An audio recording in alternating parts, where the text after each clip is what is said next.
আমার গুরুদেবের কৃপা। আর যদি ভুল হয়ে থাকে আমাকে নিজ গুণে ক্ষমা করে দিবে। আজকের একাদশীর নাম কি? গরুধ্বনি একাদশী। বৈশাখ কৃষ্ণপক্ষিয়া বরুধ্বনি একাদশীর ব্রত মাহাত্ম্য ভবিষ্যত্তর পুরাণে যুধিষ্ঠির শ্রীকৃষ্ণ সংবাদে বর্ণনা করে হয়েছে। ভবিষ্য বলে একটা পুরাণ আছে, সেই পুরাণে যুধিষ্ঠির আর কৃষ্ণ যে ভগবান যুধিষ্ঠিরকে বলছিলেন সেইটা ওই যে ভবিষ্যৎ পুরাণে বর্ণন করা হয়েছে। যুধিষ্ঠির মহারাজ শ্রীকৃষ্ণকে বললেন, হে বাসুদেব, আপনাকে প্রণাম। বৈশাখ মাসের কৃষ্ণপক্ষের একাদশীর কি নামে প্রসিদ্ধ এবং তার মহিমাই বা কি, তা কৃপা করে আমাকে বলুন, আস্বাদন করান। যুধিষ্ঠির মহারাজ ভগবান শ্রীকৃষ্ণকে বলছে।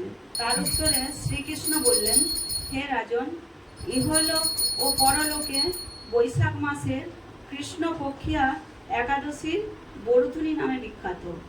এই ব্রত পালনের সর্বদা সুখ লাভ হয় এবং পাপ ক্ষয় ও সৌভাগ্য প্রাপ্তি ঘটে। দুর্ভাগা স্ত্রীলোক এই ব্রত পালনের সর্বসৌভাগ্য লাভ করে থাকে। ভক্তি ও মুক্তি প্রদানকারী এতে ব্রত সর্ব পাপ হরণ এবং গর্ভবাস যন্ত্রণা বিনাশ করে। এই ব্রত প্রভাবে মান্ধাতা, ধুন্ধুমার আদি রাজারা দিব্যধাম লাভ করেছেন। এমনকি মহাদেব শিব এই ব্রত পালন করেছিলেন। 10,000 বৎসর তপস্যার ফল কেবলমাত্র এক বরুধ্বনি ব্রত পালনে লাভ হয়। যে শ্রদ্ধাবান ব্যক্তি এই ব্রত পালন করে তিনি ইহলোক ও পরলোক সমস্ত প্রকার বঞ্চিত ফল লাভ করে। কি বলছেন?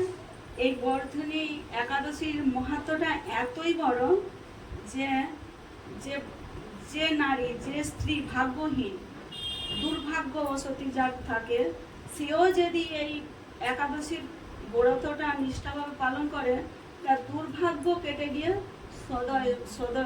সৌভাগ্য তার প্রদান হয়।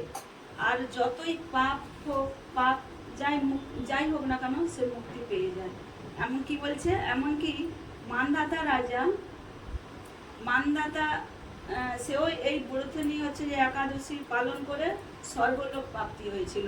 তারপর বলছে ধুন্ধুমার আদি রাজা, সে পাপকর্ম থেকে সেও পুণ্যকর্ম পেয়েছিল। এমনকি মহাদেব শিব এই ব্রত পালন করেছিলেন। তিনিও কিন্তু এক ব্রহ্ম হচ্ছে যে কপালি থেকে তিনিও মুক্ত হয়েছিলেন। এত কিছু করেছিলেন। আর যেনারা 10,000 বৎসর ইহলোক পরলোক সমস্ত প্রকারের ফল পায় বা পেয়েছিল। হে নিরীপ্রক শ্রেষ্ঠ, অশ্বদান অপেক্ষা গজদান শ্রেষ্ঠ। গজদান থেকে ভূমিদান, তা থেকে তিলদান, তেলদান থেকে স্বর্ণদান এবং তাও অপেক্ষাও অন্নদান শ্রেষ্ঠ। অন্নদানের মতো শ্রেষ্ঠ দান আর নেই। বলছে অশ্বদান, অশ্ব মানে জানো? ঘোড়া। বলছে একটা ঘোড়ার থেকে শ্রেষ্ঠ হচ্ছে হাতি। আবার হাতি দান করলে যেই লাভ পাওয়া যায়, ফল পাওয়া যায়, তার থেকে শ্রেষ্ঠ হচ্ছে ভূমিদান।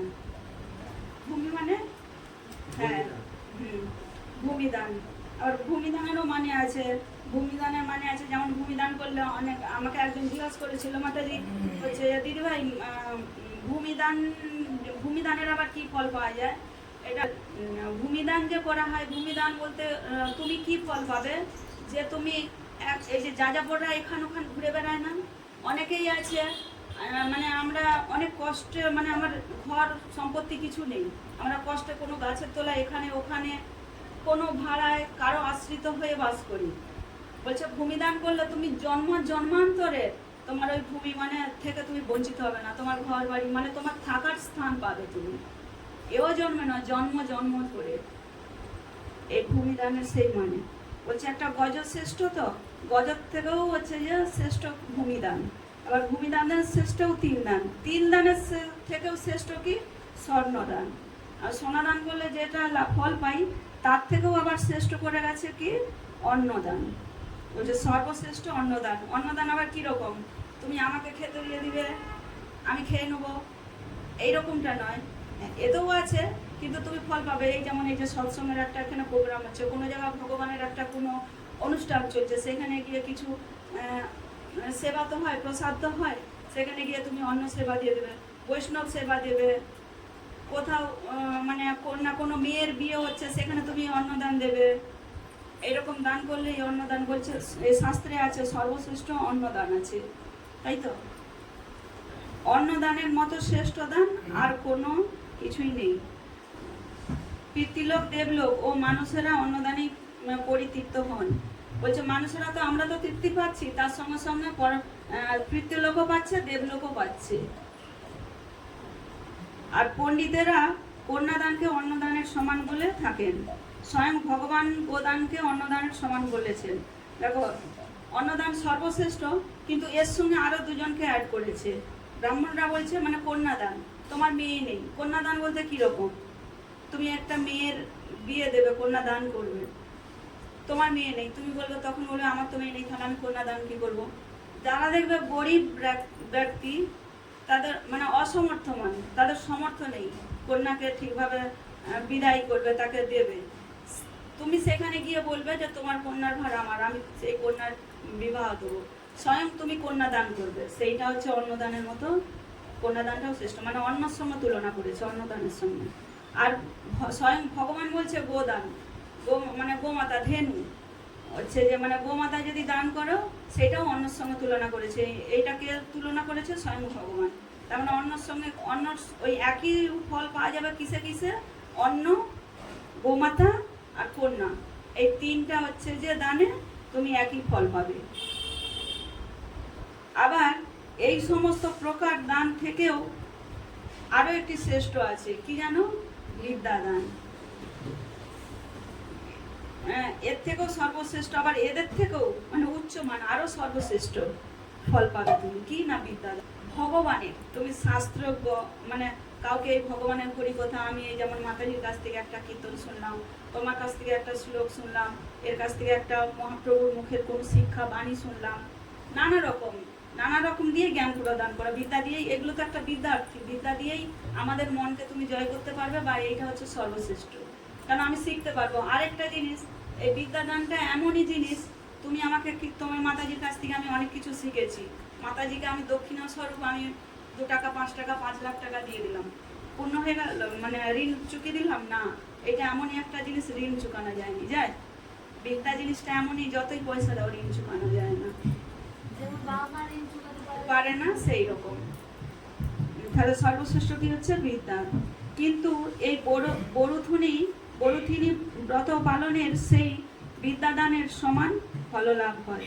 বলছে এত কিছু তো একটার পর একটা দান করে তুমি শ্রেষ্ঠ হয়ে এসছো, এত গুরুত্বপূর্ণ ফল পেয়ে এসছো, কিন্তু তার থেকেও সর্বশ্রেষ্ঠ আরেক ফল আছে, কি, যেটাই আজকের দিনে এই বড়ুথিনী একাদশী। এই বড়ুথিনী একাদশী করলে তুমি সব কিছুই পেয়ে যাবে অনায়াসে। অতএব নিষ্ঠাভাবে আমাদেরকে পালন করতে হবে এই বড়ুথিনী একাদশীটা। আর কি বলছে, পামমতি যেসব মানুষ কন্যার উপার্জিত অর্থে জীব ধারণ করে, পুণ্য ক্ষয়ে তাদের নবক যাতনা ভোগ করতে হয়। কি বলছে,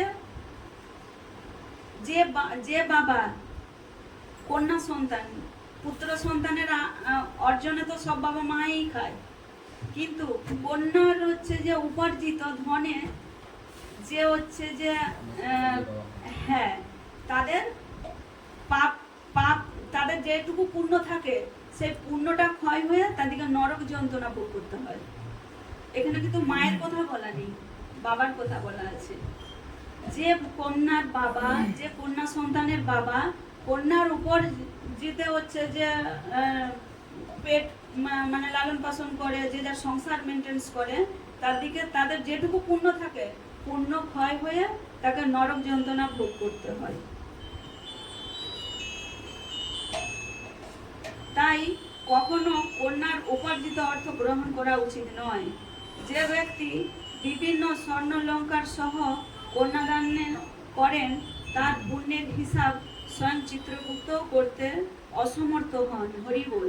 দেখছো, যিনি কন্যার উপার্জিত ধন না নিয়ে কন্যার মানে স্বর্ণ আদি নানা রকম দিয়ে তার বিবাহ, মানে তাকে যদি দান করা, কন্যা দান করা হয় সব কিছু দিয়ে পুরো পূর্ণরূপে, তোমার মনের কোনো সংশয় না রেখে পূর্ণরূপে যদি তুমি কন্যাকে দান করো, বলছে স্বয়ং চিত্রগুপ্ত সেও অসমর্থ। তোমার যে ফল, তো এত পাবে তুমি এতই গুণমান ফল পাবে যে সেও অসমস্ত, সেও চিত্রগুপ্ত তার বইয়ের খাতায় লিখতে পারবে না। তার মানে কি বলছে, কন্যাদান করা এতই গুরুত্বপূর্ণ।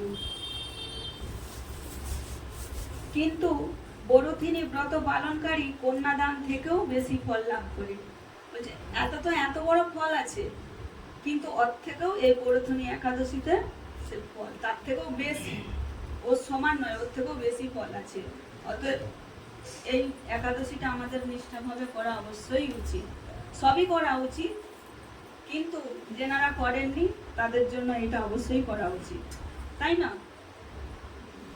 ব্রতকারী ব্যক্তি দশমীর দিনে কাঁসার পাত্রে ভোজন, মাংস, মসুর, ছোলা, শাক, মধু, অন্যের পদার্থ অন্নগ্রহণ, 2 বার আহার ও মৈথুন পরিত্যাগ করবে। বলছে দশমীর দিনে যারা কাঁসার থালায় খায়, অ্যাকচুয়ালি কালকে হয়ে গেছে, আজকেও হবে, আবার কালকেও হবে, 3 দিন খেতে নেই কাঁসার থালায়। আর আমাদের কাঁসার থালায় খাওয়া হয়, আমি একজন মহাত্মার মুখে শুনলাম এই যে যেনারা মানে ভগবানের দাস বৈষ্ণবগণ, তাদেরকে কাঁসার থালায়ই খেতে নেই, খেলে সে তার পুণ্য নষ্ট হয়ে যায়। আর স্বয়ং ভগবানকেও কাঁসার থালায় খেতে নেই, ভোগ লাগাতে নেই। তিনি খুব বড় মহারাজের মুখেই আমি প্রবচনে শুনেছি যে এইটা আমি এতে লেখা নেই, কিন্তু আমি মহাত্মার মুখে শুনেছি যে স্বয়ং ভগবানকেও লাগাতে নেই, আর আমাদের বৈষ্ণবগণকেও কাঁসার থালায় প্রসাদ পেতে নেই। আর এতে বর্জন আছে দশমীর দিনকে। কি বলছে? কাঁসার থালায় বর্জন করতে বলেছে। আর মাংস, যেনারা আমিষ, যারা তো নিরামিষ তারা তো নিরামিষ, যেনারা আমিষ, মাংস, মুসুর, ছোলাও খেতে নেই, শাক, অন্যের পদার্থ অন্নগ্রহণ, 2 বার আহার ও মৈথুন পরিত্যাগ করবে।